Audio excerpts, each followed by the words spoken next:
Hello, everyone, and welcome back to the CO2 Rundown. I'm your host, Chad Owens. Happy Hump Day Wednesday. Look, I decided to throw on a little dress shirt for you guys today, fitting a little good, to bring you guys today's top stories locally and nationally. So like we always do, let's dive on in to the CO2 Rundown. University of Hawaii Athletic Director Dave Matlin had a press conference in which he had shared how the signing of now head coach Timmy Chang unfolded, and Stephen Tsai writes how plan A didn't go according to plan. It didn't pan out, so he quickly moved on to plan B, which in my mind, I think it was the original plan A. So it all worked out in the end. Anyway, at the end of the day, AD Matlin wanted June Jones to be the head coach and to sort of groom Timmy Chang to take over in 2 years, 3 years time.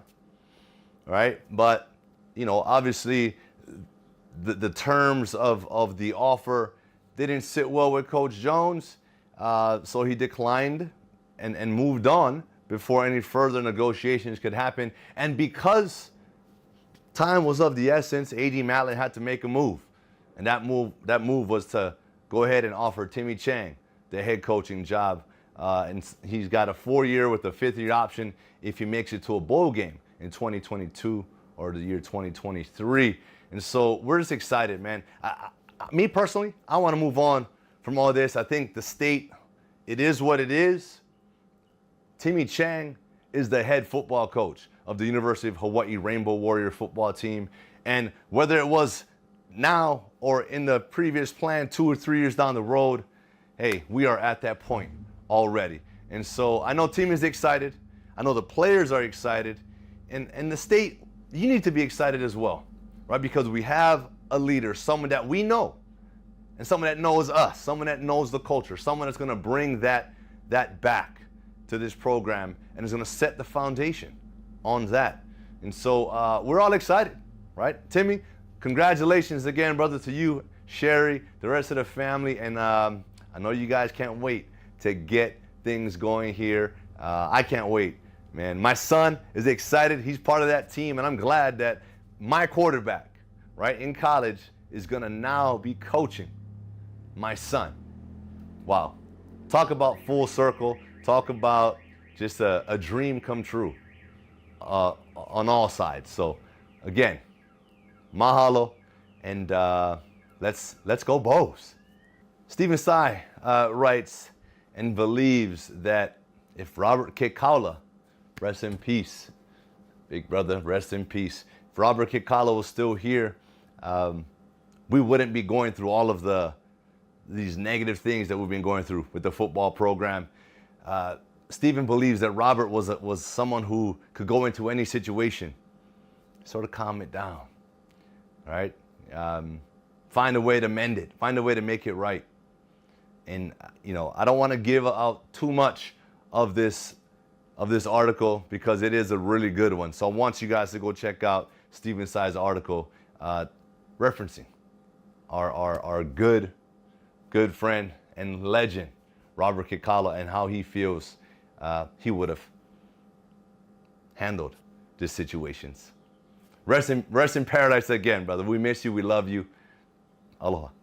Let's go. Our University of Hawaii men's basketball team has something to be excited about, writes Stephen Tsai in today's Honolulu Star-Advertiser. They just got a commitment from Australian forward Harry, and I hope I pronounced this properly, Ruliadef. I'm so sorry if I mispronounced that, brother. But look, this guy is 6'9", 210 pounds. But this is what's wild about this story, right? Harry, in 2018, grew 7 inches. He was 5'11". He was a guard, sort of that quick agility type player. And then all of a sudden became 6'9". And so, amazing story. He also played rugby, so he credits the game of rugby to his physicality in the post play, and he's got an amazing vertical thanks to playing volleyball. So again, all you athletes out there, make sure you are playing multiple sports, right? Be as athletic as you possibly can, right? Take all of those tools and sort of merge it into this super athlete. That's what you want to do. And according to Harry, that's what's giving him the advantage. And so he's looking forward to joining the university and enrolling over the summer and getting ready to take on college ball. So he's been preparing. And again, to dive on deeper into that story, check out Stephen Tsai's article in today's Honolulu Star-Advertiser. Paul Honda has an article in today's Honolulu Star-Advertiser highlighting siblings at Iolani, basketball players, JJ and Jaety Mandaquit. And this name, right, when I read the article, I said, Mandaquit.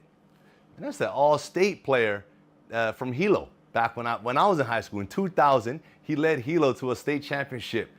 I was at Roosevelt at the time, and we lost to St. Louis in the semifinals to go to the state championship game. Ooh, that just brought back some memories, boy.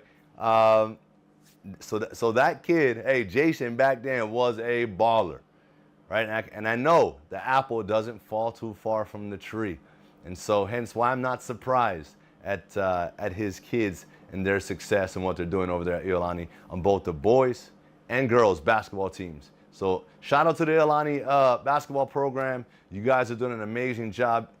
And I know you guys sort of hung in there, right, against Sierra Canyon.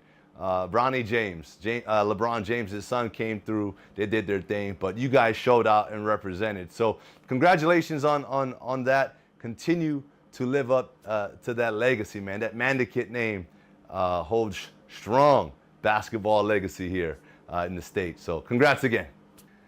In some NFL news, we know what's going on this weekend. AFC and NFC championship games set, right? Chiefs taking on the Bengals. That's going to be a shootout. Rams, Niners.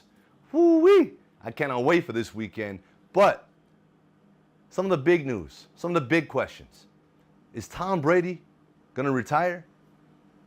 Gronkowski already said if he had to make a decision today, he's retiring. Where is Aaron Rodgers going to be playing football next season? Right? Some of the biggest questions. And, you know, hey, Tom Brady, he's made some statements about how he feels he needs to be there for his kids. His wife deserves more of his time. I don't know if I've heard Tom Brady speaking like this after a season in years past. So we'll see what he decides to do. Hey, despite of him leading the league in all passing categories, basically, right? Playing at the top of his game. So you can't imagine someone retiring when they're still playing in their best football. But, hey, if he's going to go out, he went out swinging. He went out as the league leader. And we all know he is the GOAT and one of the GOAT of GOATs in all of sports. And so, man, Tom Brady, if this was it, appreciate you, man. Appreciate all the years of dominance. And just good luck to whatever it is you decide to do. And if you do come back, let's go. I'm behind you 100%. And that is it for today's show. I want to thank you all so much for tuning in on this beautiful Hump Day Wednesday. I hope you guys are getting after it, and I hope you guys are in your groove. I'll see you all come Aloha Friday.